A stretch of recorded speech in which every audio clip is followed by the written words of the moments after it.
A lot of us have been identified with the wrong things because we do not know who we are and what we have been called to do. By wrong things, it doesn't necessarily mean bad. Elisha was a shepherd, not knowing he was called to be a prophet until he met Elijah. David was a diligent shepherd boy, not knowing he was called to be a king, a warrior, and a prophet until he met Samuel. Gideon, the least in his father's household, was called to be a warrior.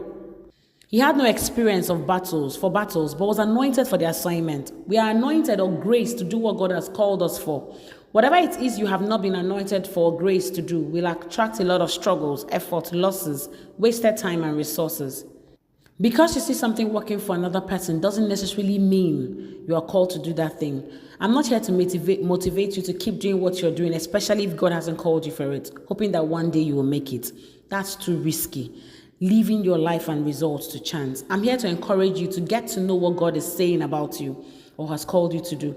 If you're on this path already, walk with God in patience, faith, trust, knowing that he that has begun this good work will see to its completion. But if you're yet to discover his plans for you, stay on the path of seeking through his word. Know God, because it is in him you live, move, and have your very being. When you find it, there's always the temptation to want to run with zeal and ahead of God. Abide in God and see all that he has called you to do be manifested in your life. To know who you are takes you away from the bandwagon heading nowhere to happen and helps you to run with clarity and precision of vision and purpose. The fact that you're running with a vision doesn't necessarily mean that it is God's will for you. Vision can come from your desires, passion, and from God. Know which is which.